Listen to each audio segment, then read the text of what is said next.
30 മുതൽ ഇന്നലെ 5/8/2024 വൈകുന്നേരം 5 മണി വരെ ദുരിതാശ്വാസ നിധിയിലേക്ക് ആകെ ലഭിച്ചത് 53,38,942 രൂപയാണ്. സർക്കാർ ജീവനക്കാരും പൊതുമേഖലാ സ്ഥാപനങ്ങളിലും എയ്ഡഡ് കോളേജുകൾ ഇവിടങ്ങളിൽ ജോലി ചെയ്യുന്നവരും ഇതിൽ പങ്കാളികളാവുകയാണ്. സംഘടനാ നേതൃത്വങ്ങളുമായി നേരിട്ട് ആശയവിനിമയം നടത്തിയിരുന്നു. അതനുസരിച്ച് കുറഞ്ഞത് 5 ദിവസത്തെ വേതനമെങ്കിലും സംഭാവനയായി നൽകുമെന്നാണ് പൊതുവെ ഉണ്ടായ ധാരണ.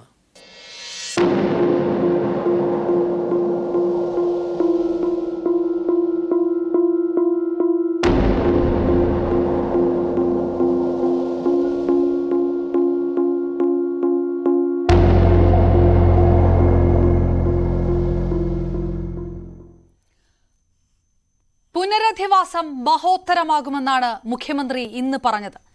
വാഗ്ദാനങ്ങൾ നൽകാൻ പലരുമുണ്ട്, പക്ഷേ അതെല്ലാം നടപ്പാക്കുന്നത് സർക്കാരാകുമെന്നും അദ്ദേഹം ഉറപ്പിച്ചു പറയുന്നു. വയനാട് ദുരന്തത്തിൽ നിന്ന് കരകയറുമ്പോൾ ചിന്തിക്കുന്നത് ആ അതിജീവനത്തെക്കുറിച്ച് തന്നെയാണ്, ആ പുനരധിവാസത്തെക്കുറിച്ച് തന്നെയാണ്. പക്ഷേ രക്ഷാപ്രവർത്തനങ്ങളിൽ കാണുന്ന ഐക്യവും ഒരുമയും കഴിഞ്ഞാൽ പുനരധിവാസ പദ്ധതികളിൽ ചിലപ്പോൾ സംഭവിക്കുന്ന വീഴ്ചകൾ പക്ഷേ വലിയ ചർച്ചയോ വാർത്തയോ ആയി മാറാറില്ല എന്നതാണ് സത്യം. പുനരധിവസിപ്പിക്കപ്പെട്ടവരുടെ പരാതികളും വേദനകളും മാത്രമായി അതൊരു മൂലയിലേക്ക് മാറ്റപ്പെടുക മാത്രമാണ് സംഭവിക്കാറ്. അങ്ങനെയുള്ള വേദനകളുടെ ഒരു കൂമ്പാരമുണ്ട് കവളപ്പാറയിലും പുത്തുമലയിലുമെല്ലാം. പഴയ ജീവിതം നഷ്ടമായി പുനരധിവസിപ്പിക്കപ്പെട്ടവർക്ക് അവിടെയെല്ലാം ഉണ്ടായ വീഴ്ചകൾ, പരിമിതികൾ ആവർത്തിക്കാതിരിക്കണ്ടേ വയനാടും പുനരധിവാസത്തിലേക്ക് കടക്കുമ്പോൾ? അതിജീവനത്തിന്റെ ചിത്രം വ്യക്തമാണോ കേരളത്തിന്? പരിശോധിക്കുന്നു പ്രൈം ഡിബേറ്റ്. സ്വാഗതം.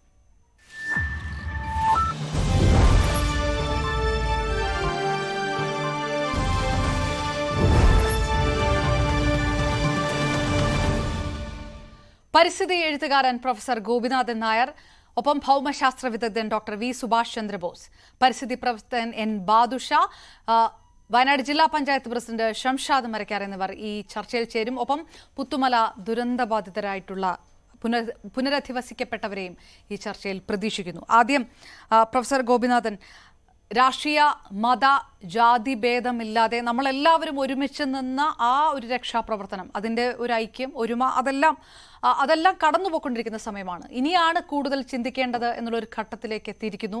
അങ്ങനെ കൃത്യമായിട്ടുള്ള പുനരധിവാസ പദ്ധതികൾ ഞങ്ങളിത് ആവിഷ്കരിക്കാൻ പോകുകയാണ്. എന്താണ്, ഏത് തരത്തിലാണ് അത് ഒരു പാളിച്ചയും കൂടാതെ നടപ്പാക്കുക എന്ന് മുഖ്യമന്ത്രി പറയുകയും ചെയ്തിരിക്കുന്നു ഒരല്പം മുൻപ്. അങ്ങനെ ഒരു വ്യക്തമായ ചിത്രം സർക്കാരിനെ സംബന്ധിച്ചിടത്തോളം, അധികൃതരെ സംബന്ധിച്ചിടത്തോളം ഉണ്ട് എന്ന് തന്നെ പ്രതീക്ഷിക്കാമോ ഇപ്പോൾ? പുനരധിവാസത്തിൻ്റെ സാധ്യതകൾ എന്ന് പറയുന്നതിന് വളരെയധികം പ്രായോഗിക പ്രശ്നങ്ങളുണ്ടെന്ന് കരുതുന്ന ഒരാളാണ് ഞാൻ. ഈ നേരത്തെ മുൻ അനുഭവങ്ങൾ എന്ന് പറയുന്നത് മാത്രമല്ല, മുൻ അനുഭവങ്ങൾ ഇപ്പോൾ പുത്തുമലയിൽ തന്നെ 2019 നടന്ന ഉരുൾപൊട്ടൽ ലാൻഡ്സ്ലൈഡിൽ പുനരധിവസിക്കപ്പെട്ട ആളുകളും അവർ റിലീഫ് ക്യാമ്പുകളിൽ കഴിയുന്ന ആളുകൾ പോലുമുണ്ട് എന്നാണ് നാം ഇപ്പോഴും മനസ്സിലാക്കുന്നത്. അന്ന് വളരെ കുറച്ച് പേരാണ് മരണപ്പെട്ടത്. ഈ ചൂരൽമലയുമായി കമ്പയർ ചെയ്ത് നോക്കുമ്പോൾ വളരെ ചെറിയ ഭാഗം മാത്രമാണ് അവിടെ ദുരന്തത്തിന് വിധേയമായത്. ഇതോടൊപ്പം തന്നെ ഏതാണ്ട് ചൂരൽമലയിൽ നടന്ന സമയത്ത് തന്നെയാണ് കോഴിക്കോട്ട് മറ്റ് ഒരു ദുരന്തവും നടന്ന് അവിടെയും 8 പേരോ മറ്റോ മരിക്കുകയും കുറച്ച് വീടുകൾ നഷ്ടപ്പെടുകയൊക്കെ ചെയ്തിട്ടുണ്ട്. അവരും ഈ പുനരധിവാസത്തിന് ആവശ്യപ്പെടുന്ന അവരുണ്ട് അവിടെയും. അപ്പോൾ ഈ പ്രായോഗികമായ തലത്തിൽ ഇപ്പോൾ വയനാട്ടിൽ ചൂരൽമലയിലുള്ള അല്ലെങ്കിൽ മുണ്ടക്കയിലുള്ള ആളുകളുടെ പുനരധിവാസത്തെക്കുറിച്ച് പറയുമ്പോൾ എവിടെ, എങ്ങനെ, എപ്പോൾ, ഇതിന് ഒരു ബ്ലൂ പ്രിൻ്റ് ഉണ്ടോ?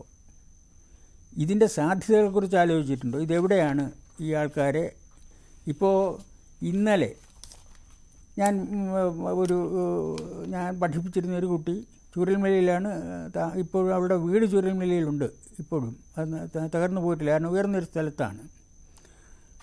അവൾ ഇപ്പോൾ കൽപ്പറ്റയിൽ ഒരു വാടകയ്ക്ക് ഒരു മുറിയെടുത്താണ് താമസിക്കുന്നത്, അവളും അവളുടെ മകളും. അവർക്ക് വാടകയ്ക്ക് ഒരു മുറി കിട്ടുന്നതിന് വേണ്ടി കഴിഞ്ഞ 4-5 ദിവസമായി അവർ പരിശ്രമിച്ചിട്ട് മെനയാന്നാണ് അവർക്ക് ഒരു മുറി വാടകയ്ക്ക് താമസിക്കാൻ കിട്ടിയതെന്നാണ് ആ കുട്ടി എന്നോട് പറഞ്ഞത്. കുട്ടി എന്ന് ഞാൻ പറയുന്നുള്ളതേ ഉള്ളൂ, അവർ റിട്ടയർഡ് ഉദ്യോഗസ്ഥയാണ്.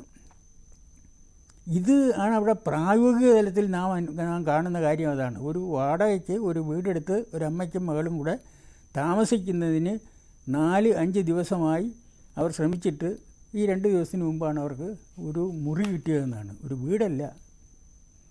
അപ്പോൾ ഇത് പ്രായോഗിക തലത്തിൽ വയനാട് നേരിടുന്നു. മറ്റൊന്ന്, വയനാട്ടിൽ എവിടെ ഉരുൾപൊട്ടലിൻ്റെ സാധ്യതകൾ മുഴുവൻ തുടച്ചു മാറ്റിയിട്ടൊന്നുമില്ല. അതിനി സംഭവിക്കാതിരിക്കും എന്ന് പ്രതീക്ഷിക്കാൻ കഴിയുമോ എന്ന് എനിക്കറിയില്ല. പക്ഷേ എങ്ങോട്ടാണ് ഇവരെ പുനരധിവസിപ്പിക്കുന്നത്? ഇപ്പോൾ തിരുവനന്തപുരത്ത് മലയൻകീഴ് ഒരു ഫാമിലിയെ കൊണ്ടുവന്നെന്നും അവർ വന്നതിനേക്കാളും വേഗതയിൽ തിരിച്ചു പോയി എന്നും 1-2 ചാനൽ പ്രവർത്തകർ തന്നെ പറഞ്ഞ് എനിക്ക് അറിയാൻ കഴിഞ്ഞിട്ടുണ്ട്. അവർ ഇവിടെ വന്നിട്ട് എങ്ങനെ താമസിക്കും? അവർക്കറിയാവുന്നുള്ളൊരു പണി ഈ തേയിലത്തോട്ടത്തിലെ പ്രവൃത്തിയാണ്. അത് തിരുവനന്തപുരത്ത് മലയൻകീഴ് വന്നവർ അവരെങ്ങനെയാണ് ഉപജീവനം എന്നൊരു മാർഗം കാര്യം കൂടെ ഉണ്ടല്ലോ. ഇപ്പം നമ്മളിപ്പോൾ തന്നെ നോക്കിയാൽ അവിടെ സഹായങ്ങളായി, ഇപ്പോൾ അപർണ പറഞ്ഞതുപോലെ സഹായങ്ങളായി ധാരാളം സംഘടനകളും വ്യക്തികളും എല്ലാം തയ്യാറായി നിൽപ്പുണ്ട്. എത്ര കാലത്തേക്ക്, എത്ര നാളാണ് ഇവർക്ക് ഇങ്ങനെ ഒരു സഹായമായി ആൾക്കാർ കൈനീട്ടി നിൽക്കുക? അത് പ്രായോഗികമായി എത്രമാത്രം കഴിയും? മനഃപൂർവ്വമല്ലല്ലോ. ആഗ്രഹമുണ്ടെങ്കിൽ തന്നെ എത്ര നാളാണ് ആളുകൾക്ക് ചെയ്യാൻ കഴിയുക? അപ്പോൾ അവരെ പുനരധിവസിപ്പിക്കുന്നതിന് വേണ്ടുന്ന ഇതിൽ എത്ര ആളുകൾ പൂർണ്ണമായ വീട് നഷ്ടപ്പെട്ടവരുണ്ട്. വീടിരിക്കുന്ന സ്ഥലം പോലും അറിയാൻ വയ്യാത്ത രീതിയിൽ നഷ്ടപ്പെട്ട് ഒഴുകിപ്പോയ ആളുകളുണ്ട്.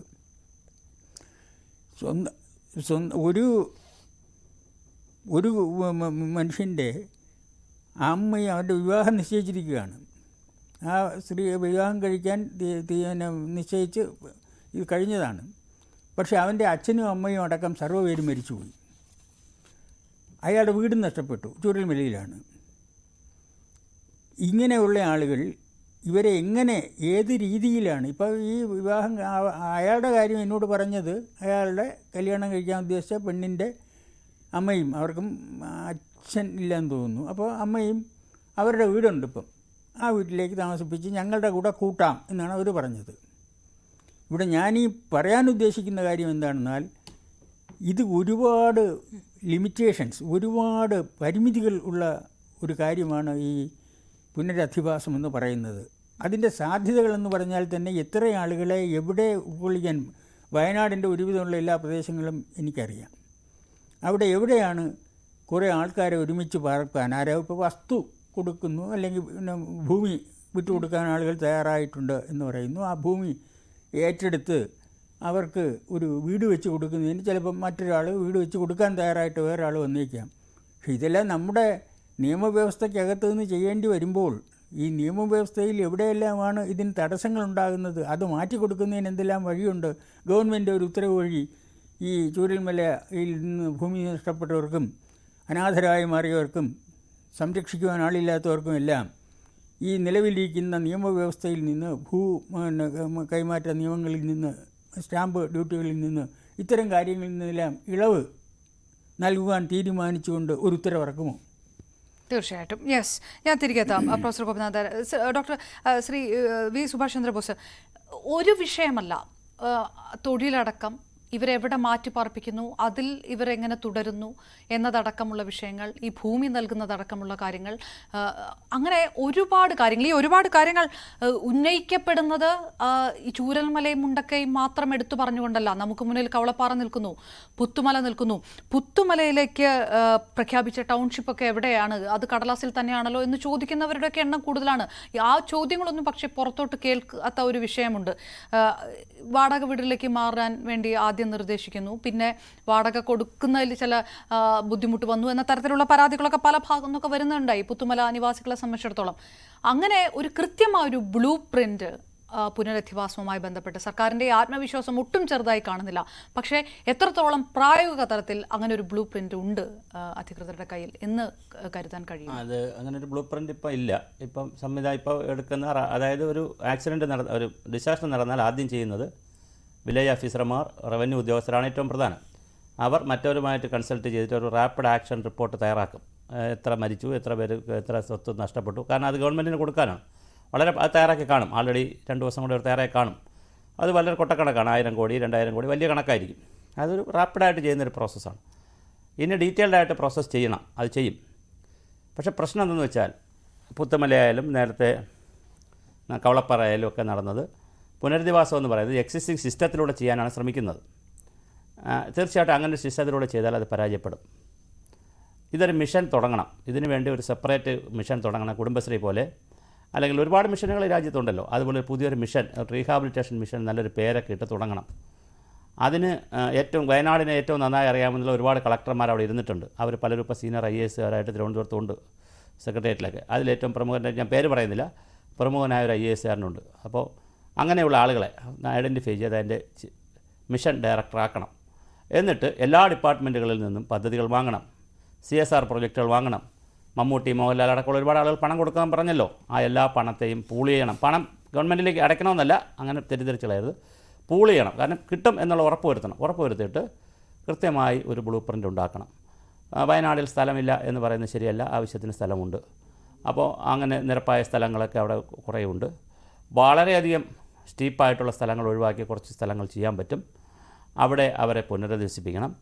അവർക്ക് അടിസ്ഥാനപരമായി വേണ്ടത് 1 വീട്, 2 അവർക്ക് പിന്നെ അത്യാവശ്യം കുറച്ച് പണവും മറ്റു കാര്യങ്ങളും കുറച്ച് കൊടുക്കണം. കാരണം അവർക്ക് വസ്ത്രവും പലതും നഷ്ടപ്പെട്ടിട്ടുണ്ട്. അപ്പോൾ അതെല്ലാം കൂടി അടിസ്ഥാന സൗകര്യങ്ങൾ കുറച്ച് കൊടുക്കണം. പിന്നെ അവരുടെ തൊഴിലാണ്, പിന്നെ വിദ്യാഭ്യാസം, പിന്നെ കുറച്ച് ആരോഗ്യം. ഈ കാര്യങ്ങളൊക്കെ വളരെ ഭംഗിയായി ചെയ്യാൻ പറ്റുന്നതാണ്.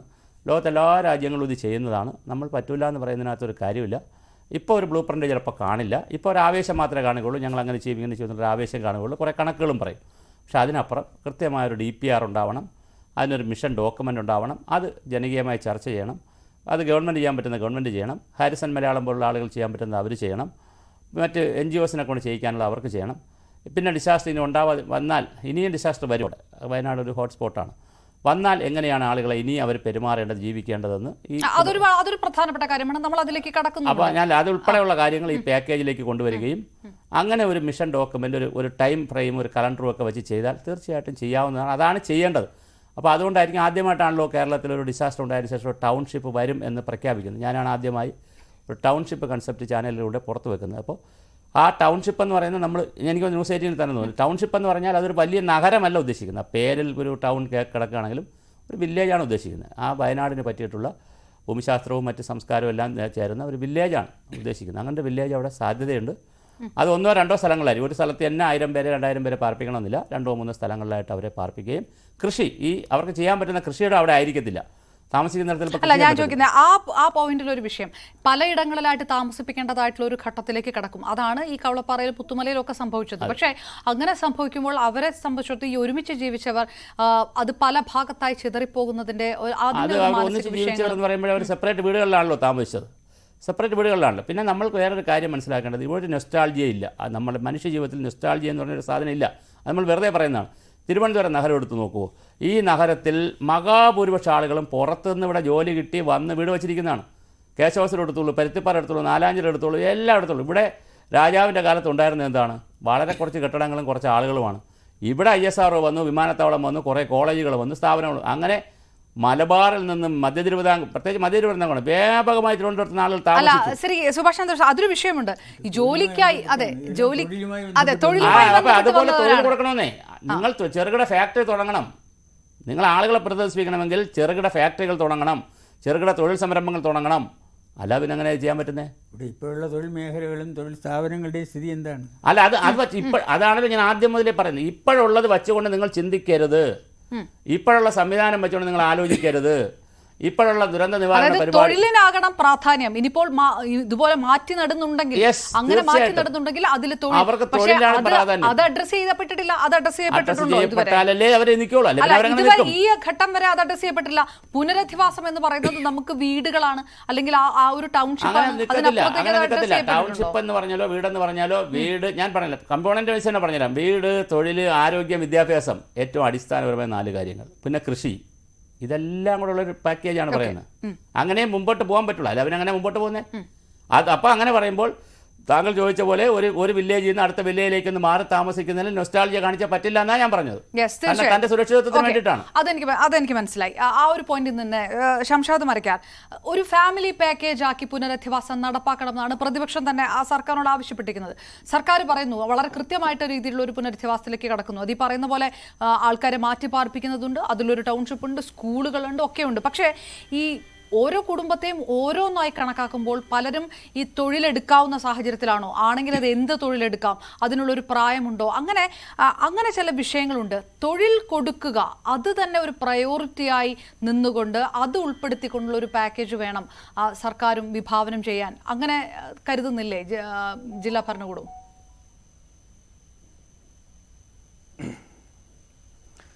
ആദ്യം തന്നെ ഈ റീഹാബിലിറ്റേഷൻ എന്ന് പറയുന്നത് നമ്മളൊരു വീടിലേക്ക് മാത്രം കോൺസെൻട്രേറ്റ് ചെയ്യുന്നത് എളുപ്പമാണ്.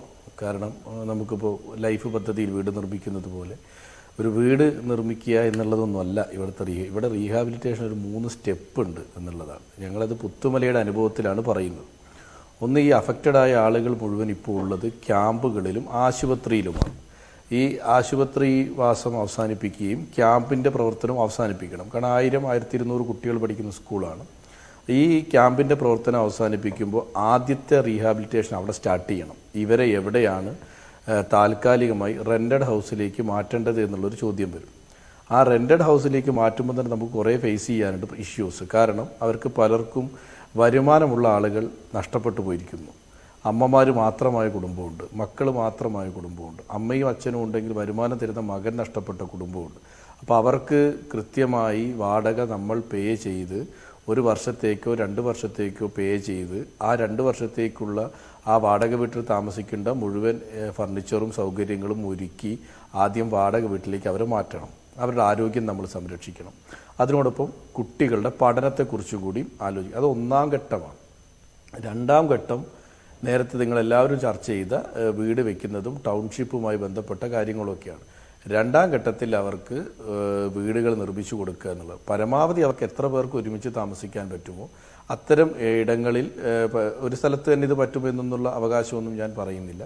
പക്ഷേ 1, 2, 3 സ്ഥലത്ത് ചിലപ്പോൾ നമുക്ക് ചെറിയ ചെറിയ വില്ലേജുകൾ ഉണ്ടാക്കേണ്ടി വരും. അവിടെ അവർക്ക് ആവശ്യമായ സംവിധാനം ഒരുക്കുക എന്നുള്ളത്. ആ വീടുകൾ തന്നെ ഒരു കോമൺ ഡിസൈൻ ആക്കി പുത്തുമല പോലെ അബദ്ധമുണ്ടാക്കാതെ നോക്കുകയും കസ്റ്റമൈസ് ചെയ്തിട്ട് ആളുകളുടെ എണ്ണത്തിനനുസരിച്ച് കസ്റ്റമൈസ്ഡ് വീടുകളാക്കുകയും അവർക്ക് അത്യാവശ്യം വലിയ സ്ഥലം എന്ന് ഞാൻ പറയുന്നില്ല, ഒരു 15 സെൻറ്റ് സ്ഥലമെങ്കിലും അവർക്കുണ്ട്. അപ്പോൾ പുത്തുമലയിൽ കൊടുത്തവർക്ക് 7 സെൻറ്റൊക്കെയാണ് കൊടുത്തത്. പക്ഷെ അവിടെ അവർക്ക് ഒരു വേസ്റ്റ് കുഴി കുത്താൻ പോലുള്ള സൗകര്യമില്ലാത്ത പ്രതിസന്ധി അവർ അനുഭവിക്കുന്നുണ്ട്. ആ വീടിൻ്റെ പാറ്റേൺ ശരിയല്ലാത്തതുകൊണ്ട് ചോർച്ചയും കാര്യങ്ങളൊക്കെ ഉണ്ട്. അത് നമുക്കൊരു പാഠമാണ്, നമുക്ക് ഉൾക്കൊണ്ട് തിരുത്താൻ വേണ്ടിയാണ്.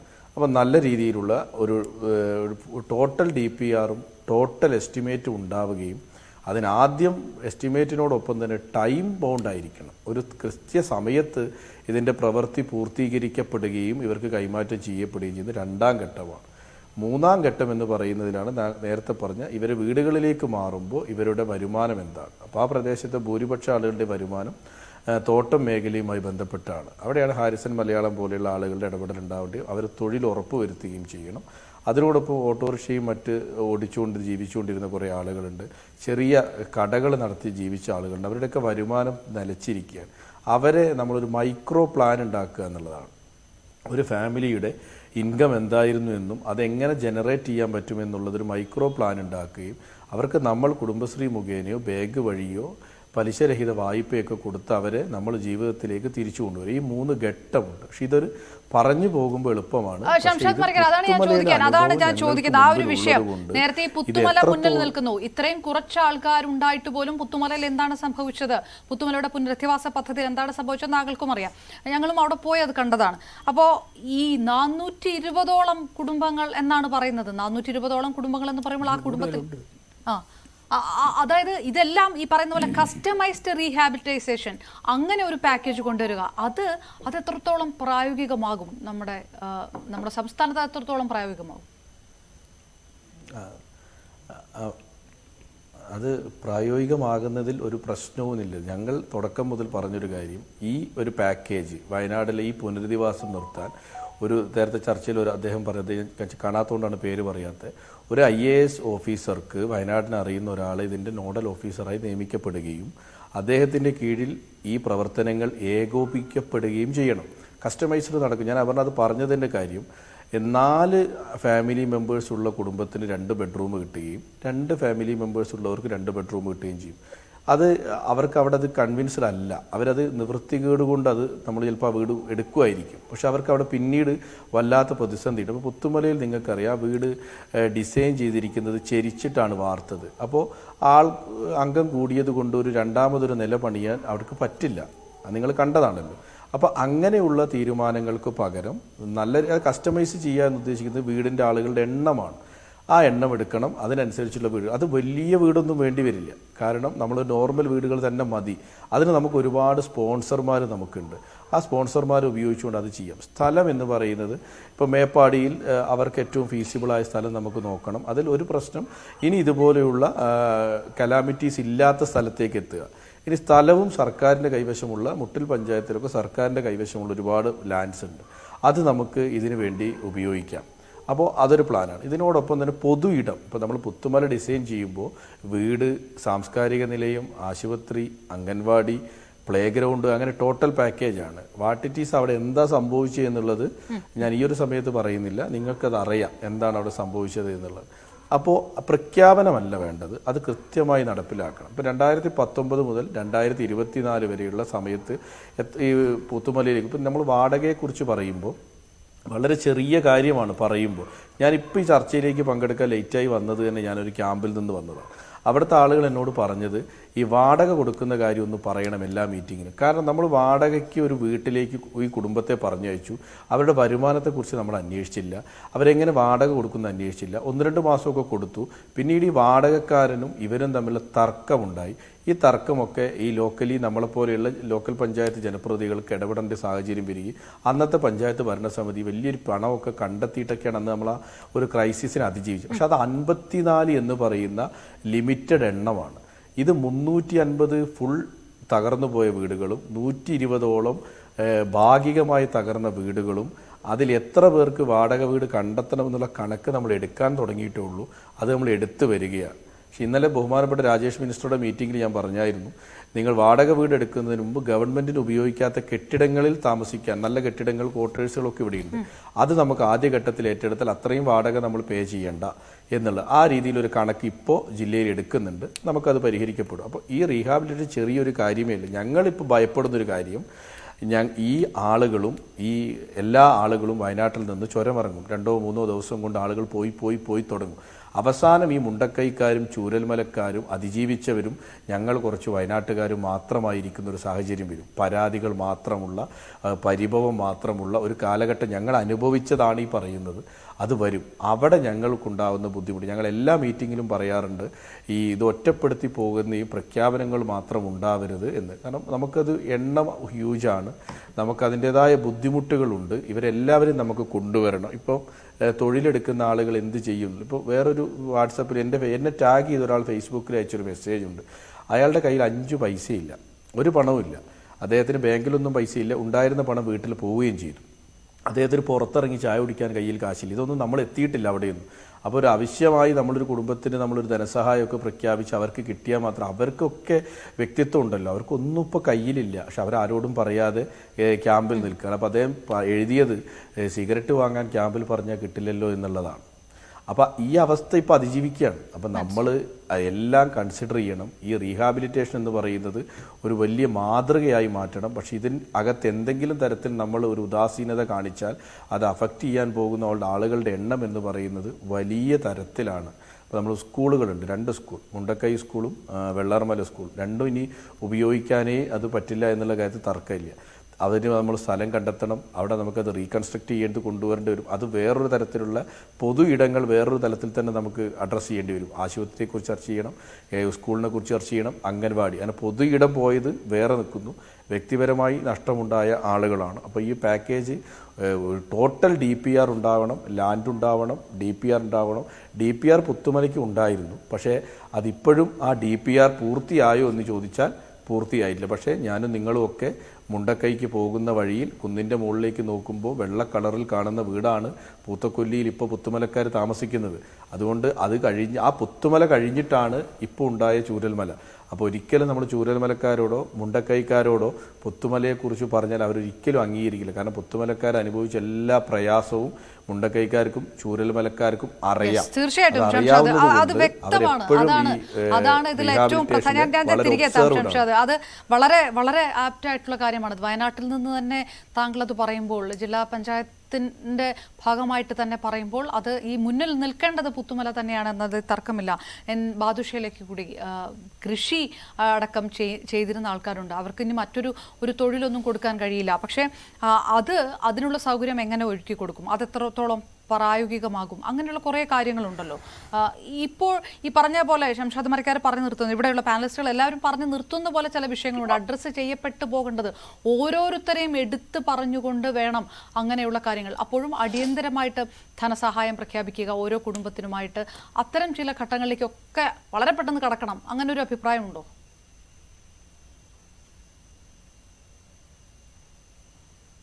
എന്നോടാണോ? അതെ അതെ, തീർച്ചയായിട്ടും. ശ്രീ ബാദുഷ കേൾക്കുന്നുണ്ടെങ്കിൽ. എനിക്ക് പറയാനുള്ളത്, മുണ്ടക്കൈയിലും പുത്തുമലയിലും ഒക്കെ നടന്ന, പുത്തുമലയേക്കാൾ അല്ലെങ്കിൽ കേരളത്തിൽ ഇതുവരെ, ഇന്ത്യയിൽ ഇതുവരെ നടന്ന മനുഷ്യനിർമ്മിതമായ അല്ലെ മനുഷ്യൻ എരന്നു വാങ്ങിയ നമ്മുടെ വികസനത്തിന്റെയും നമ്മുടെ ടൂറിസത്തിന്റെയും നമ്മുടെ കെടുകാര്യസ്ഥതയുടെയും രക്തസാക്ഷികളാണ് ഈ മുണ്ടക്കൈയിൽ മരിച്ചു വീണവരും നിരാലംബരായിട്ടുള്ളതായ കുടുംബങ്ങളും. ഇവരുടെ പുനരധിവാസത്തെ കുറിച്ച് ചിന്തിക്കുമ്പോൾ ആദ്യമായി നമ്മൾ മനസ്സിലാക്കേണ്ടത് സ്വന്തം നമ്മുടെ മൈൻഡ് സെറ്റില് സമൂലമായ ഒരു അഴിച്ചുപണി വരുത്തുക എന്നുള്ളതാണ്. ഒന്നാമതായി, പുനരധിവാസം നമ്മൾ കൊടുക്കുന്ന ഒരു ഔദാര്യമല്ല എന്ന് നമ്മൾ മനസ്സിലാക്കണം. അതൊരവകാശമാണ്. അത് മുണ്ടക്കൈയിലെ ദുരിതബാധിതരായ ഇരകളുടെ ആ അവകാശം ആണ് എന്ന് തറപ്പിച്ചും ഉറപ്പിച്ചും പറയുകയും അവരെ വിശ്വസിപ്പിക്കുകയുമാണ്. അത് വിശ്വസിപ്പിക്കുന്നതിനാവശ്യമായ നടപടികൾ സ്വീകരിക്കുകയാണ് ആദ്യമായിട്ട് വേണ്ടത്. അതിന്റെ മറ്റു കാര്യങ്ങളൊന്നും ഞാൻ പറയുന്നില്ല. അതിന്റെ പരിസ്ഥിതി കാര്യങ്ങളെ കുറിച്ചോ അതല്ലെങ്കിൽ അത് എങ്ങനെ ഉണ്ടായി എന്നുള്ളതിനെ കുറിച്ചോ അതിന്റെ കാരണക്കാരായ ആൾക്കാരെ കുറിച്ചൊന്നും ഞാനൊന്നും ഇപ്പം പറയുന്നില്ല. നമ്മൾ മാതൃകയാക്കി 2013 മൻമോഹൻ സിംഗ് പ്രധാനമന്ത്രി ആയിരുന്നപ്പോൾ ഇന്ത്യയിലുടനീളം, പ്രത്യേകിച്ച് വടക്കേ ഇന്ത്യയിൽ, ഈ പുനരധിവാസവും റിഹാബിലിറ്റേഷനും റീസെറ്റിൽമെന്റും ഒക്കെ തന്നെ വലിയൊരു പ്രശ്നമായി മാറുകയുണ്ടായി. അതൊരു വലിയ പ്രശ്നമായി അത് പാർലമെന്റിലും രാഷ്ട്രീയ മണ്ഡലത്തിലും ഒക്കെ വലിയ ഒച്ചപ്പാടുണ്ടായി. ഒരുപാട് പ്രക്ഷോഭങ്ങളും സമരങ്ങളും നടന്നു. അവിടെ നടന്നത് വലിയ നാഷണൽ ഹൈവേകൾക്ക് വേണ്ടിയും അതുപോലെ തന്നെ പിന്നെ ഖനനങ്ങൾക്ക് വേണ്ടിയും മറ്റ് മഹാ പ്രൊജക്ടിനും വേണ്ടിയുള്ളതായ പുനരധിവാസമായിരുന്നു. അത് കർഷകരെ തന്നെയാണ്, അത് കർഷകരെയും വളരെ പാവപ്പെട്ട ജനങ്ങളെയാണ് അത് ബാധിച്ചത്. അതിന്റെ ഭാഗമായി നമ്മുടെ രാജശേഖരൻ നടത്തിയിട്ടുള്ളതായ മാർച്ചും അതുണ്ടാക്കിയ ഒച്ചപ്പാടുകളൊക്കെ നമുക്കറിയാം. അതിന്റെ തുടർച്ചയായി 2013 ഇന്ത്യ ഗവൺമെന്റ് ഒരു ആക്ട് കൊണ്ടുവന്നിട്ടുണ്ട്. LARR ആക്ട് എന്നാണ് അത് ചുരുക്കപ്പേരിൽ അറിയപ്പെടുന്നത്. The right to fair compensation and resettlement act എന്ന് നമുക്ക് പറയാം. ഇത് ഇത്തരത്തിലുള്ള ആൾക്കാരുടെ ഒരു റൈറ്റ് ആയിട്ട് അംഗീകരിക്കും എന്നുള്ളതാണ് പ്രധാനം. അതുകൊണ്ട് തന്നെ അവർക്ക് അതിനനുസരിച്ചിട്ടുള്ളതായ കോമ്പൻസേഷനും അവർക്ക് പരിഗണനയും കിട്ടും. ഇത് കിട്ടാത്ത ഒരു റീഹാബിലിറ്റേഷനും പ്രാവർത്തികമാവില്ല. ഉദാഹരണമായിട്ട് നമ്മൾ പുത്തുമല നമുക്കറിയാം, 10-17 ആൾക്കാരുടെ കാര്യമാണ്. അതിൽ എന്താ സംഭവിച്ചതെന്ന് നമുക്കറിയാം. അത് ഷംസാദ് മരക്കാർ ഇവിടെ വ്യക്തമായി പറഞ്ഞു കഴിഞ്ഞു. നമ്മുടെ മുണ്ടക്കയിൽ ഏതാണ്ട് ഇപ്പം വിക്ടിമായിട്ട് കിടക്കുന്ന ആൾക്കാർ ഏതാണ്ട് ഒരു 3000-നും 4000-നും ഇടയിൽ വരും. അതിന്റെ കണക്കെടുപ്പൊന്നും നടന്നിട്ടില്ല. അത് തന്നെ കുറച്ചു കാലം വൈകും. അവിടെ സാമാന്യം ഭേദപ്പെട്ട രീതിയിൽ ജീവിക്കുന്നവരും ഉണ്ട്, ലയങ്ങളിൽ താമസിക്കുന്നവരുണ്ട്, ഇടത്തരക്കാരായ ആൾക്കാരുണ്ട്. നമുക്ക് അവിടുത്തെ ഇമേജസ് അല്ലെ അവിടുത്തെ പിന്നെ വീഡിയോ ക്ലിപ്പിംഗ്സ് ഒക്കെ എടുത്ത് പരിശോധിച്ചാലറിയാം. നല്ല നിലയിലും ഞാൻ ഉദ്ദേശിക്കുന്നത് അത്യാവശ്യം സാമ്പത്തിക മേന്മയിലും അതേപോലെ തന്നെ മറ്റു കാര്യങ്ങളിലൊക്കെ ഉള്ളതായ ആൾക്കാരുണ്ട്. 2-3 ഏക്കറയിൽ നല്ല ഒന്നാന്തരം ഏലകൃഷിയും മറ്റു കൃഷികളും ഉണ്ടായിരുന്ന ആൾക്കാരുണ്ട്. ഇവർക്കെല്ലാം ഇതാ ഞങ്ങളുടെ ലോകത്തിന്റെ നാനാഭാഗങ്ങളിൽ നിന്നും എത്തിയിട്ടുള്ളതായ സൗജന്യങ്ങളുടെയും ഞങ്ങളുടെ മനുഷ്യരുടെ മനസ്സൊരുക്കി തന്നതുമായ സംഭാവനകളുടെയും എല്ലാം കൂടി ഒരു സമാഹാരമായ ഒരു സൗജന്യ പുനരധിവാസം പിടിച്ചോ. തീർച്ചയായിട്ടും അത് മനസ്സിലാകുന്നു ശ്രീ എൻ ബാദുഷ. അത് ഏത് തരത്തിലാണ് അത് ആ ഒരു വാക്ക് വളരെ കൃത്യമാണ്. പുനരധിവാസം അത് ഔദാര്യമല്ല, അത് അവകാശമാണെന്നുള്ള. ഞാനൊന്ന് ഇടപെടുന്നു, ഞാനിപ്പോൾ വരാം. പുത്തുമല ദുരന്തബാധിത കൂടിയായിട്ട് ഇപ്പോൾ പുത്തകൊല്ലയിൽ പുനരധിവസിക്കപ്പെട്ട ശ്രീമതി ഖദീജ നമുക്കൊപ്പം ചോരുകയാണ്. ഖദീജത്ത, നമ്മളവിടെ കണ്ടതാണ്, അവിടുത്തെ വിഷയങ്ങൾ കണ്ടതാണ്. ഞാൻ അവരിലേക്ക് വരാം. ഫോൺ കട്ടായിരിക്കുന്നു, സംസാരിക്കാൻ കഴിയും എന്നാണ് പ്രതീക്ഷിക്കുന്നത്. ശ്രീ പ്രൊഫസർ ഗോപിനാഥൻ സാർ, ഇനി ഇപ്പം നേരത്തെ ഷംസാദ് മരക്കാർ അടക്കം പറഞ്ഞ പോലെ ഈ പാക്കേജ് എന്ന് പറയുമ്പോൾ അതിനകത്ത് ഉൾപ്പെടുത്തേണ്ട വളരെ പ്രധാനപ്പെട്ട കാര്യം താങ്കൾ ആദ്യം പറഞ്ഞു തുടങ്ങിയ കാര്യം, ഇനി ഇങ്ങനെയുള്ള ദുരന്തങ്ങൾ ആവർത്തിക്കാതിരിക്കാൻ എന്ത് ചെയ്യണം? ഇതൊരു മണ്ണിടിച്ചിൽ ഉണ്ടാകുന്ന സ്ഥലങ്ങളിൽ അല്ലെങ്കിൽ പുതിയ സങ്കേതങ്ങളൊക്കെ ഉപയോഗിച്ച് മണ്ണിടിച്ചിലിന് സാധ്യതയുള്ളത് കണ്ടെത്തുക, അത്തരം ഒരു മാപ്പിംഗ് നടത്തുക, വകുപ്പുകളുടെ കൃത്യമായിട്ടുള്ളൊരു ഏകോപനം നടത്തുക. ഇങ്ങനെയുള്ള അടിയന്തര ഘട്ടം ഇതുകൂടി ഉൾപ്പെട്ടതായിരിക്കണ്ടേ? അല്ലെങ്കിൽ ഇതുവരെ ഉണ്ടായിട്ടുള്ള ഈ അപകടങ്ങൾക്ക് അതിന് ദുരന്തബാധിതരായിട്ടുള്ളവരെ പുനരധിവസിപ്പിക്കുക എന്ന് പറയുമ്പോൾ ഇനി ഇങ്ങനെ ദുരന്തം ആവർത്തിക്കാതിരിക്കാനുള്ള കാര്യങ്ങൾ കൂടി ഉൾപ്പെട്ട ഒരു പാക്കേജ് അതുകൂടി ആകുമ്പോഴല്ലേ അത് യഥാർത്ഥ പുനരധിവാസ പാക്കേജ് ആകുന്നുള്ളൂ? ഒന്നാമത്തെ കാര്യം, ഈ ദുരന്തങ്ങൾ, പ്രകൃതി ദുരന്തങ്ങൾ എന്ന് പറയുന്നത് ഇപ്പോൾ ലോകം മുഴുവൻ സംഭവിച്ചുകൊണ്ടിരിക്കുന്നൊരു കാര്യമാണ്. അതിന് മുഴുവൻ കാരണക്കാർ ഈ പ്രകൃതിയുമായി ഇടപെട്ട് ജീവിക്കുന്ന മൃഗങ്ങളല്ല, മനുഷ്യർ തന്നെയാണ്. പക്ഷികളും മൃഗങ്ങളെയും കൊണ്ട് പ്രകൃതി ദുരന്തം ഉണ്ടാകാറില്ല. പ്രകൃതി ദുരന്തം ഉണ്ടാക്കുന്നതിൻ്റെ പിന്നിൽ പ്രവർത്തിക്കുന്ന പ്രധാന ശക്തി മനുഷ്യർ തന്നെയാണ്. അവൻ്റെ ദുരാഗ്രഹം തന്നെയാണെന്ന് തീർത്തും പറയാം. അപ്പോൾ ഇവിടെ ഈ അങ്ങനെ മനുഷ്യർ ഇടപെട്ട് ഇപ്പോൾ ഗാഡ്ഗിലിൻ്റെ ഒരു റിപ്പോർട്ട് വന്നു. ആ റിപ്പോർട്ട് അംഗീകരിക്കുകയോ അംഗീകരിക്കാതിരിക്കുകയോ ചെയ്യുന്ന ആളിലൊക്കെ ഉണ്ടെങ്കിലും അതിൻ്റെ ലക്ഷ്യം എന്താണ്? ഹൈ റേഞ്ചുകളിലെ മലയിടിച്ചിലും ഉരുൾപൊട്ടലും കഴിയുന്നത്ര നിയന്ത്രിക്കാൻ വേണ്ടുന്ന ഒരു ജീവിതശൈലി രൂപീകരിക്കുക എന്നുള്ളതാണ്. അപ്പം മനുഷ്യരുടെ ജീവിതശൈലി ഇപ്പോൾ ഈ ഇവിടെ പർട്ടിക്കുലറായി ചൂരൽമലയെയും മുണ്ടക്കയെയും അട്ടമലയെയും കുറിച്ച് പറഞ്ഞാൽ അവിടെ സാർ ഒന്ന് ക്ഷമിക്കട്ടെ, ഞാൻ ഒന്ന് ഇടപെട്ടോട്ടെ. ഞാൻ ആ പുത്തുമല അവർക്ക് ഒരു പക്ഷേ ഫോൺ കിട്ടാൻ ഒരു ചെറിയ ബുദ്ധിമുട്ടുണ്ടെന്ന് തോന്നുന്നു. ഖദീജത്തെ കേൾക്കുന്നുണ്ടോ? കേൾക്കുന്നുണ്ട്. പുത്തുമല പുനരധിവാസ പദ്ധതിയുമായി ബന്ധപ്പെട്ട് പലതവണ ഉള്ള പരാതികളൊക്കെ നിങ്ങൾ മാധ്യമങ്ങൾക്ക് മുന്നിൽ നമ്മളടക്കം പറഞ്ഞതാണ്.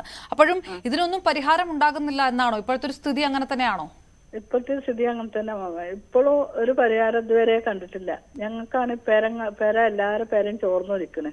കൂടുതൽ ഞങ്ങൾ 5 വീട് ചോർന്നൊരിക്കും. പിന്നെ ഞങ്ങൾക്ക് ഒരു ബാലവാടി വേണം, പിന്നെ ഞങ്ങൾക്ക് ഒരു ഹെൽത്ത് സെന്റർ വേണം.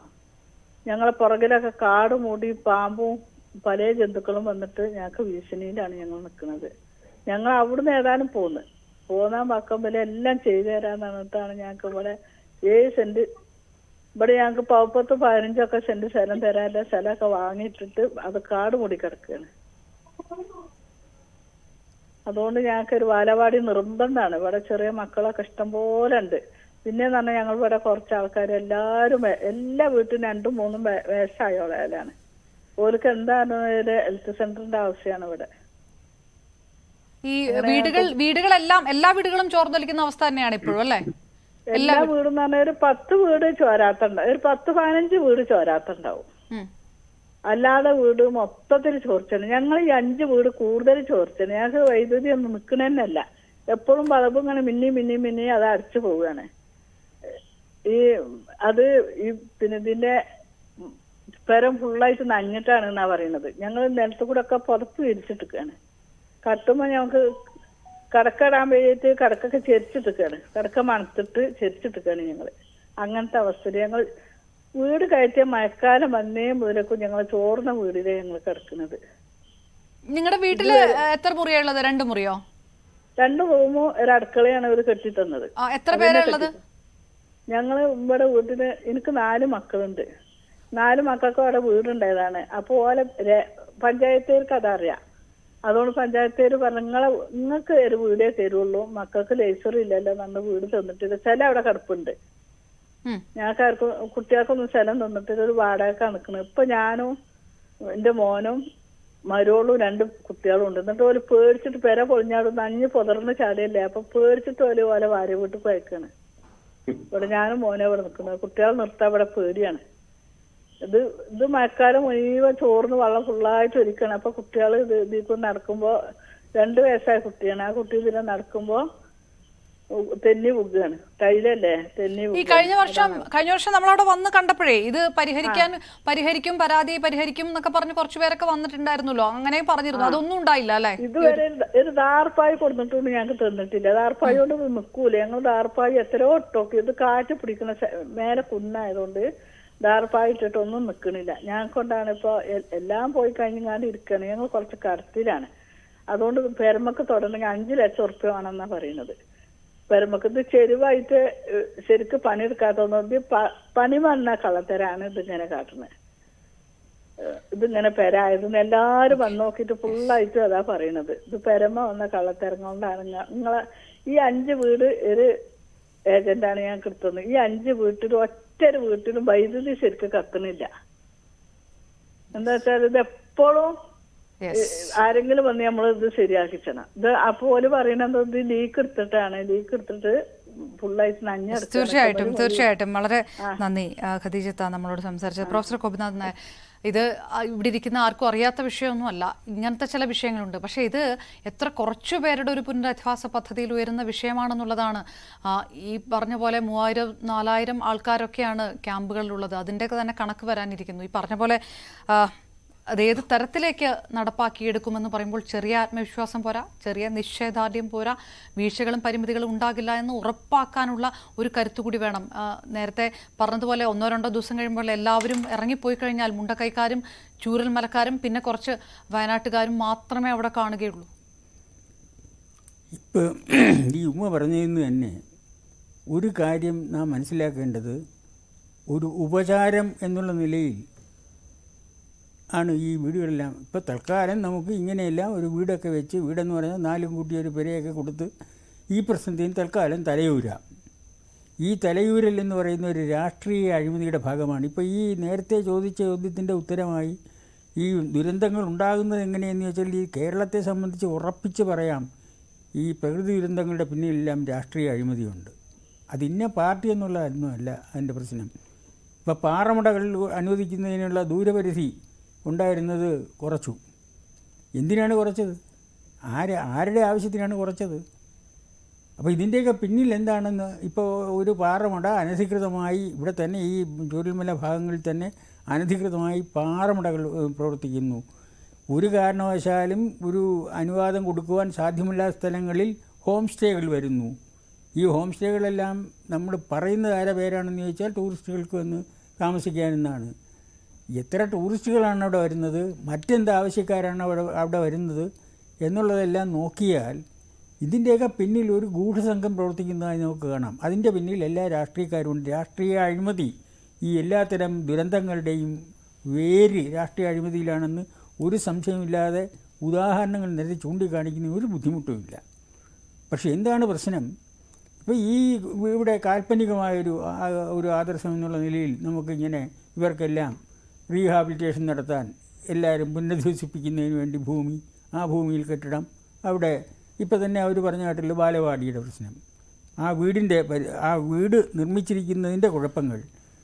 അവർക്ക് 7 സെൻറ്റ് 5 സെൻറ്റ് വസ്തുവിൽ ഈ വയനാട്ടിൽ കൃഷി ചെയ്ത് ജീവിക്കാനോ എന്തെങ്കിലും തരത്തിൽ എസ്റ്റേറ്റ് ചെന്ന് ജോലി ചെയ്യുന്നതിന് നമ്മുടെ എസ്റ്റേറ്റിലെ തൊഴിൽ സാധ്യതകൾ പോലും കുറഞ്ഞുകൊണ്ടിരിക്കുകയാണെന്ന് മനസ്സിലാക്കണം. എത്രയോ എസ്റ്റേറ്റുകളാണ് ഈ കഷ്ടിച്ച് പ്രവർത്തിച്ചുകൊണ്ടിരിക്കുന്നത്.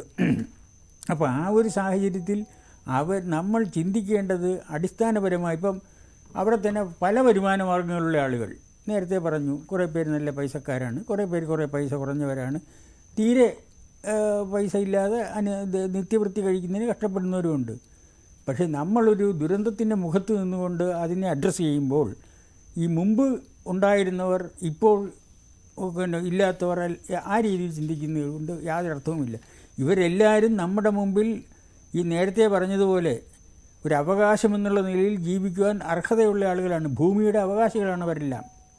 അങ്ങനെയുള്ള ആളുകൾക്കെല്ലാം ഒരുപോലെ അന്തസ്സോടെ ജീവിക്കാനുള്ള അധികാരം ഇവിടെയുണ്ട്. അത് അധികാരം തന്നെയാണ്. നേരത്തെ ബാദുഷ പറഞ്ഞത് അക്ഷരം പ്രതി ശരിയാണ്. ഇതൊന്നും ഈ രാഷ്ട്രീയ അധികാരികളോ സർക്കാരോ അല്ലെങ്കിൽ ഈ നാട്ടിലെ മാന്യന്മാരോ കൊടുക്കുന്ന ആ ഒരു ഔദാര്യമാണ്, നിങ്ങൾ ഞങ്ങളുടെ ഔദാര്യത്തിൽ കഴിയുന്നവരാണ് എന്നുള്ള നിലയിൽ ഇതിനെ സമീപിക്കുന്നത് അടിസ്ഥാനപരമായി തെറ്റും അപകടകരവുമാണ് അങ്ങനത്തെ സമീപനം. യെസ്, തീർച്ചയായും.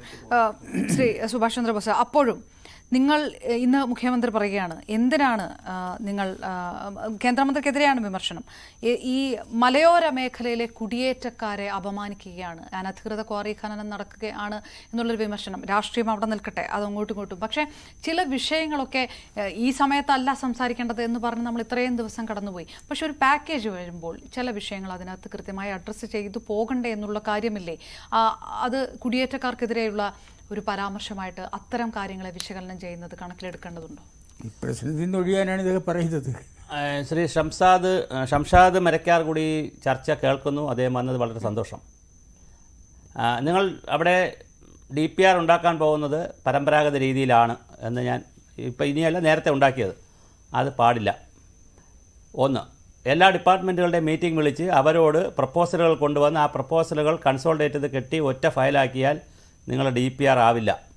ദയവായി അങ്ങനെ ചെയ്യരുത്.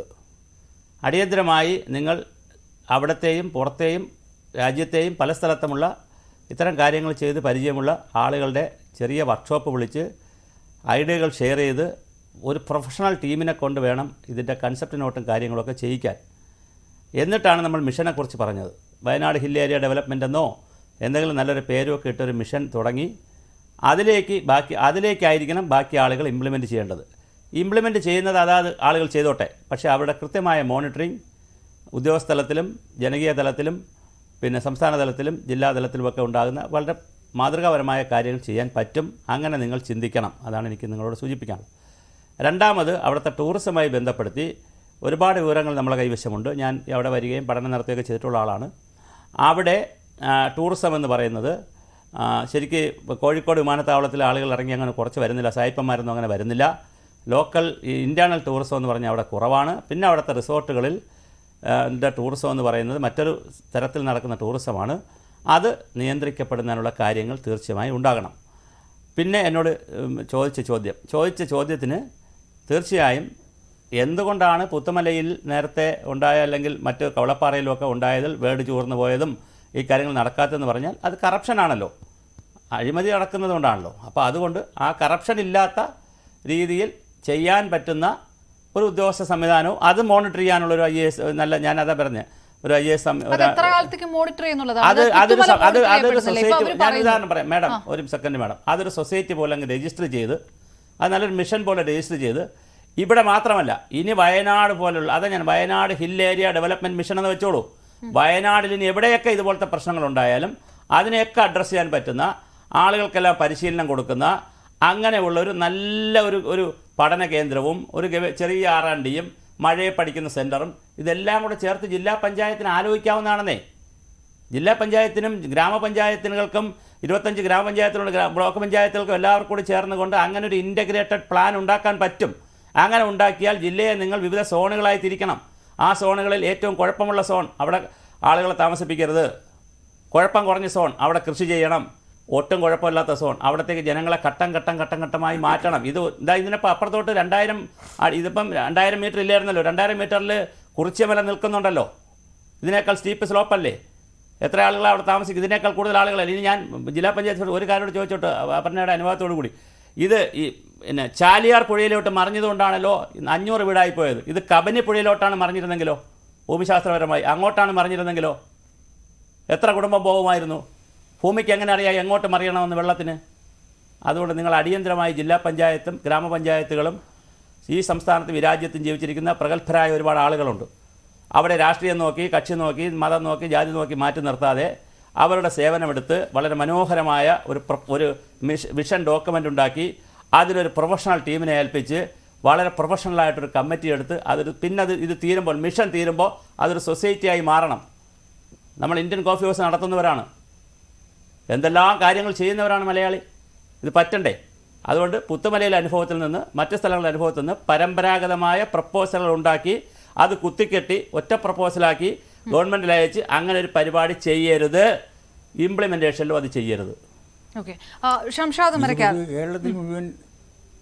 കേരളത്തിന്റെ മുഴുവൻ പശ്ചാത്തലത്തിൽ ചിന്തിക്കേണ്ട ഒരു കാര്യമാണ്. മാത്രമല്ല, ഇത് ലോകത്തിന് മാതൃകയായിട്ട് എങ്ങനെ ചെയ്യാൻ ആലോചിക്കുമോ? നമ്മളെല്ലാത്തിനും മാതൃകയിൽ ചിന്തിക്കുന്നേ. അപ്പൊ പിന്നെ വീട് കൊടുത്തിട്ട് ബാലവാടി കൊടുത്തില്ല. കേരളത്തിന് മുഴുവനായിട്ട് ചിന്തിക്കണമെങ്കിൽ നമ്മൾ ചില വിഷയങ്ങൾ അഡ്രസ്സ് ചെയ്തേ മതിയാവുള്ളൂ, ചില വിമർശനങ്ങൾ അഡ്രസ്സ് ചെയ്തേ മതിയാവുള്ളൂ. അതിന് ഒളിച്ചോടിയിട്ട് കാര്യമൊന്നുമില്ല. ഈ ഒളിച്ചോട്ടം കൊണ്ട് ഇപ്പോൾ ഈ സമയത്തല്ലേ ചർച്ച ചെയ്യേണ്ടത്? ഈ സമയത്താണ് ചർച്ച ചെയ്യേണ്ടത്. മനുഷ്യന്റെ ഒരു കാര്യമാണ്, ഇദ്ദേഹം ഇരിക്കുന്നതുകൊണ്ടാണ്, അദ്ദേഹത്തിന് കിട്ടിയത് കൊണ്ട് ഞാൻ പിടിക്കുന്നതാണ്. അവിടെ ഉള്ളൊരു സ്വകാര്യ IMD തന്ന കണക്കുകളൊക്കെ അവിടെ നിൽക്കട്ടെ. അവിടുത്തെ ഒരു സ്വകാര്യ ഏജൻസി ഹും എന്ന് പറയുന്ന സ്ഥാപനം 200 സ്ഥലത്ത് മഴമാവിന് വെച്ചിട്ടുണ്ട്. എല്ലാ ദിവസവും 8 മണിക്ക് അവിടെ മഴ അളക്കും. 3 മണിക്ക് നിങ്ങളുടെ ജില്ലാ പഞ്ചായത്ത് പ്രസിഡന്റ് അടക്കമുള്ളവരുടെ വാട്സപ്പിൽ അത് വരുമെന്നാണ് പറയുന്നത് അദ്ദേഹം. ഞാൻ ഇന്ന് രാവിലെ അദ്ദേഹം വിഷ്ണുദാസുമായിട്ട് സംസാരിച്ചിരുന്നു. അദ്ദേഹം ഒരു സയൻറ്റിസ്റ്റാണ് ബേസിക്കലി. സംസാരിച്ചിരുന്നു, എല്ലാവരുടെ വാട്സപ്പിൽ അത് വരുമെന്നാണ് പറയുന്നത്. അപ്പോൾ അത്തരം വിവരങ്ങളടക്കമുള്ള ആളുകൾക്ക് അലർട്ട് കൊടുക്കുന്ന, ആളുകളെ മാറ്റി താമസിപ്പിക്കുന്ന, ആളുകളെ നിർബന്ധമായി മാറ്റി താമസിപ്പിക്കുന്ന, ഫോഴ്സ് ഉപയോഗിച്ച് അങ്ങനെ ചിന്തിക്കണം. ഒരു കാര്യം കൂടെ പറഞ്ഞ് അവസാനിപ്പിക്കാം. അവിടെ ഒരുപാട് ഹോട്ടലുകളുണ്ടല്ലോ, റിസോർട്ടുകളുണ്ടല്ലോ, സുരക്ഷിതമായിട്ടുള്ള റിസോർട്ടുകളുണ്ടല്ലോ. അവർക്ക് കുറച്ച് വാടകയൊക്കെ ഇളവ് ചെയ്തെന്ന് ആളുകളെ താമസിപ്പിക്കണമെന്നേ. ചില ടാക്സൊക്കെ നിങ്ങളെ ഇളവ് ചെയ്ത് കൊടുക്കൂ കുറച്ച് കാലത്തേക്ക്. എന്തേ കുറച്ച് UK ഞാൻ ഉദാഹരണം വെച്ച് പറയാം, ഞാൻ വെറുതെ അങ്ങനെ ഭാവനാപരമായി പറഞ്ഞല്ല. UK ഇതുപോലെ കൊടുങ്കാറ്റുണ്ടായപ്പോൾ ആളുകളെ താമസിപ്പിച്ചത് സ്റ്റാർ ഹോട്ടലിലാണ്, സ്കൂളിലല്ല. എന്നിട്ട് അവർക്ക് ഇളവ് കൊടുത്തു, ആ ഹോട്ടലുകൾക്ക് ടാക്സിൽ ഇളവ് കൊടുത്തു. അങ്ങനെയൊക്കെ ചിന്തിക്കണം. അങ്ങനെ ചിന്തിക്കണമെങ്കിൽ ഇത് ഔദാര്യമല്ല, ഇതൊരു അവകാശമാണ് എന്നുള്ള അത് ഹൈലൈറ്റ് ചെയ്തുകൊണ്ട് തന്നെ അതിലേക്ക് ചിന്തിക്കണം. ഷംഷാദ് മരക്കാർ, ഞാൻ ഇനിയിപ്പം പ്രത്യേകമായിട്ടൊന്നും ചോദിക്കുന്നില്ല, എങ്കിൽ പോലും ഈ ഒരു മുന്നറിയിപ്പ് സംവിധാനം അല്ലെങ്കിൽ അതൊക്കെ ഒരു സർക്കാർ നയരൂപീകരണം നടത്തുമ്പോൾ ഈ കാലാവസ്ഥാ മാറ്റത്തെ കൂടി പരിഗണിച്ചുകൊണ്ട്, അത് വയനാട്ടിലെ കാര്യം മാത്രമല്ല, അത് മുഴുവൻ കേരളത്തിലും നടപ്പാക്കേണ്ട ഒരു ഘട്ടത്തിലൊക്കെ തന്നെയാണ് നമ്മളെന്നൊക്കെ പറയുകയാണ്. പ്രതിപക്ഷം പറയുന്നത് ഇതുകൊണ്ടാണല്ലോ ഞങ്ങൾ കേരളയിൽ പ്രതിഷേധം നടത്തിയത് എന്നൊക്കെ പ്രതിപക്ഷം ഈ സമയത്തും പറയുന്ന ഒരു സാഹചര്യമൊക്കെ ഉണ്ട്. അപ്പോൾ ചില വിഷയങ്ങൾ അഡ്രസ്സ് ചെയ്യണമെന്നുണ്ടെങ്കിൽ അത് ഇപ്പോഴല്ലേ പറ്റൂ, ഇപ്പോഴല്ലേ അതിനെക്കുറിച്ച് സംസാരിക്കാൻ പറ്റൂ, ഇപ്പോഴല്ലെങ്കിൽ പിന്നെ എപ്പോഴാണ് എന്നൊരു ചോദ്യമുണ്ടല്ലോ. അതുകൂടി ഉൾപ്പെടുത്തിക്കൊണ്ടുള്ള ഒരു പാക്കേജിലേക്ക്, അങ്ങനെ ഒരു പുനരധിവാസ പദ്ധതിയിലേക്ക് കടക്കുമോ എന്നുള്ള ഒരു ചോദ്യമുണ്ട്. അതൊരു ചെറിയൊരു ഒരു യെസ് എന്നുള്ളൊരു ഉത്തരം കിട്ടാൻ ബുദ്ധിമുട്ടല്ലേ? ഞാൻ എല്ലാത്തിനും മറുപടി. ഞാൻ ആദ്യം എൻ്റെ ഖദീജ താത്ത ഇവിടെ പങ്കുവച്ചൊരു കാര്യമുണ്ട് പുത്തുമലയുമായി ബന്ധപ്പെട്ട്. അപ്പോൾ അതുമായി ബന്ധപ്പെട്ട് അവരെടുത്തു പറഞ്ഞൊരു കാര്യം ഹെൽത്ത് സെൻ്ററാണ്. എനിക്ക് തോന്നുന്നത് 1.5 വർഷമായി ഇവിടുത്തെ പഞ്ചായത്ത് മെമ്പർ നാസറും പഞ്ചായത്ത് ഭരണസമിതിയും ഞാനും അതിന് പുറകിലാണ്. ഈ ഭൂമി റവന്യൂവിൽ നിന്നാണ്, കയ്യിലാണ് ഇപ്പോൾ ഭൂമിയുള്ളത്. അതൊന്ന് പഞ്ചായത്തിന് കൈമാറിയാൽ ഹെൽത്ത് സെൻ്റർ കെട്ടാനുള്ള പണം ഈ ഹെൽത്ത് ഗ്രാൻറ്റിൽ നമ്മളെ കയ്യിലുണ്ട്.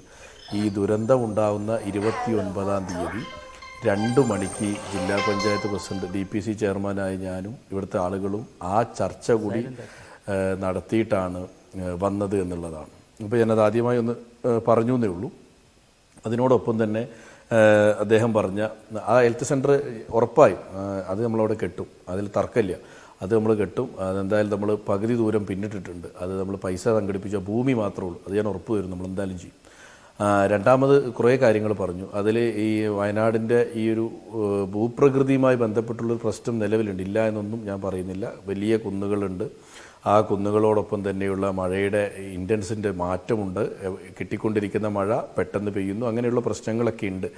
അതിനെ അതിജീവിക്കണമെങ്കിൽ നമുക്ക് നല്ലൊരു സിസ്റ്റം ഉണ്ടാവുക എന്നുള്ളതാണ്. ആളുകൾക്ക് അവയർനെസ് കൊടുക്കുകയും അതിനോടൊപ്പം തന്നെ ആളുകൾക്ക് പെട്ടെന്ന് ഇവാക്യുവേഷൻ നടത്താനുള്ള ഒരു മെത്തഡോളജി നമ്മൾ ഉണ്ടാക്കിയെടുക്കുക എന്നുള്ളത് ഇവിടെ അത്യന്താപേക്ഷിതമാണ്. പ്രത്യേകിച്ച് വയനാട്ടിൽ, പുത്തുമലയിൽ നമുക്കത് ഉണ്ടായില്ല, മുണ്ടക്കയിലും സംഭവിച്ചില്ല. പക്ഷേ നമ്മളൊരു ചെറിയ സിസ്റ്റം, ഇപ്പോൾ നേരത്തെ പറഞ്ഞ ഹ്യൂമൊക്കെ പോലെയുള്ള സംഘടനകളുമായി ബന്ധപ്പെട്ട് നമ്മളൊരു കുഞ്ഞു സിസ്റ്റം വയനാട്ടിനകത്തുണ്ട്.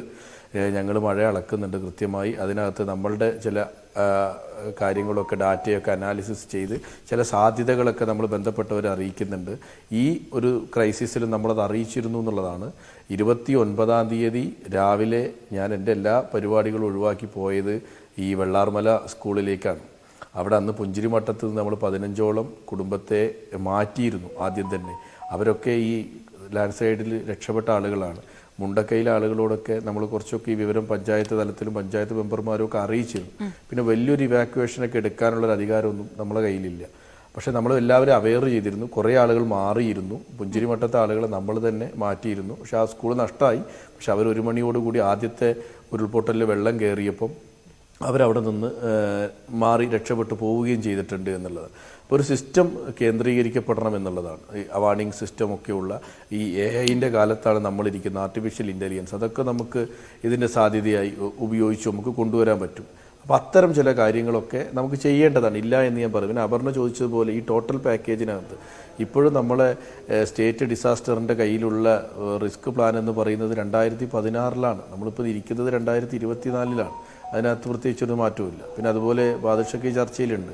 നമ്മൾ വയനാട്ടിൻ്റെ പ്രൊട്ടക്ഷന് വേണ്ടി എടുത്ത കുറേ തീരുമാനങ്ങൾ, അത് ഏറ്റവും അവസാനത്തെ തീരുമാനം പോലും സ്റ്റേറ്റ് ഡിസാസ്റ്റർ മാനേജ്മെൻറ്റും കേരളത്തിൻ്റെ ചീഫ് സെക്രട്ടറിയും കോടതിയിൽ പറഞ്ഞത് വയനാട് ജില്ലാ ദുരന്ത നിവാരണ അതോറിറ്റിക്ക് ഇത്തരം ചില തീരുമാനങ്ങൾ എടുക്കാൻ അധികാരമില്ല എന്ന് വരെ പറഞ്ഞ ആളുകളാണ്. അപ്പം നമ്മൾ അതിൻ്റെ ഇടയിലാണ് ഈ കാര്യങ്ങളൊക്കെ ചെയ്തു പോകുന്നത്. പക്ഷേ നമുക്ക് മുണ്ടക്കയിലെയും ചൂരൽമലയുടെയും റീഹാബിലിറ്റേഷൻ എന്ന് പറയുന്നത് ബഹുമാനപ്പെട്ട മുഖ്യമന്ത്രി ഇരുന്ന മീറ്റിങ്ങിലും ബാക്കി ഏത് മന്ത്രിമാർ വരുന്ന മീറ്റിങ്ങിലും എന്നെ വിളിക്കുന്ന മീറ്റിങ്ങിൽ ഞാൻ പറയുന്നത് ഒരു മാതൃക വാക്കാൽ പറഞ്ഞു പോകരുത്. കാരണം ഇത് പറഞ്ഞു പോകാൻ പറ്റാത്തതിൻ്റെ കാരണം നമ്മൾ അവരെ കോൺഫിഡൻസിൽ എടുക്കാൻ എന്തു പറഞ്ഞാലും അവരുടെ കൈ ചൂണ്ടിപ്പോകുന്നത് പൂത്തക്കൊല്ലിയിലെ കുന്നിൻ്റെ മുകളിലേക്കാണ്.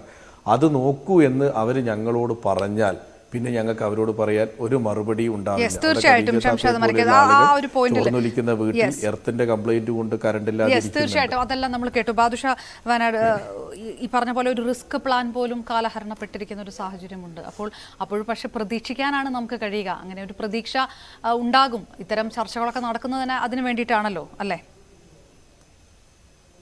അതെ, എനിക്ക് പറയാനുള്ളത് ഈ ടൗൺഷിപ്പിൽ നിന്നുള്ളതൊക്കെ ഒരു ബ്ലണ്ടറാണ്. LARRന്റെ മാതൃകയിൽ കേരളത്തിൽ ഇപ്പോൾ അസംബ്ലി നടന്നുകൊണ്ടിരിക്കുകയാണ്. ഒരു നിയമനിർമ്മാണം ഉണ്ടാവണം. ആദരണീയായ ശ്രീ സുഭാഷ് ചന്ദ്രൻ പറഞ്ഞതുപോലെ ഒരു മിഷനോ അല്ലെങ്കിൽ സ്റ്റാറ്റ്യൂട്ടറി അധികാരമുള്ള ഒരു അതോറിറ്റിയോ രൂപീകരിക്കപ്പെടണം. വയനാട്ടിലെ ഞാൻ 45 കൊല്ലമായി ആദിമനിവാസികളുടെ പുനരധിവാസം നേരിട്ട് അനുഭവിക്കുന്ന ആളാണ്.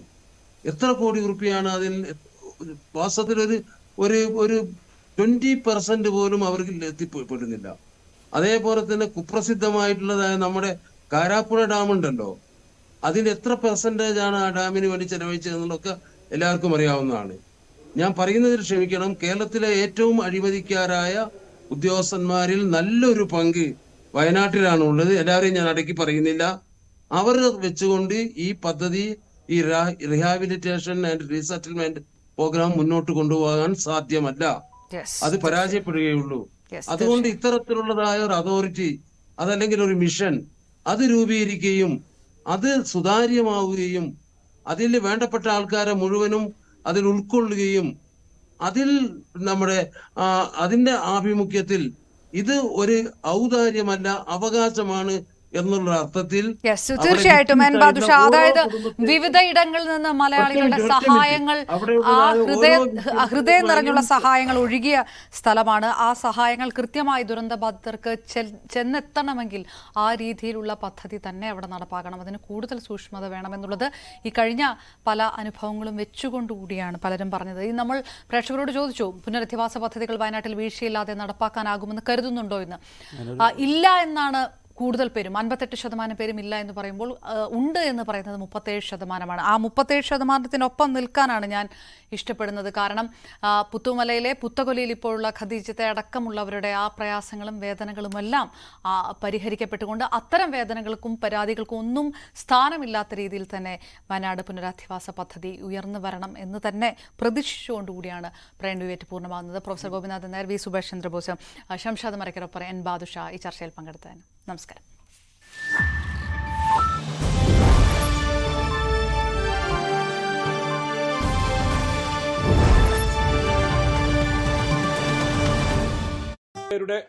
ഇനി കണ്ടെത്താനുള്ളത് ഇവരുടെ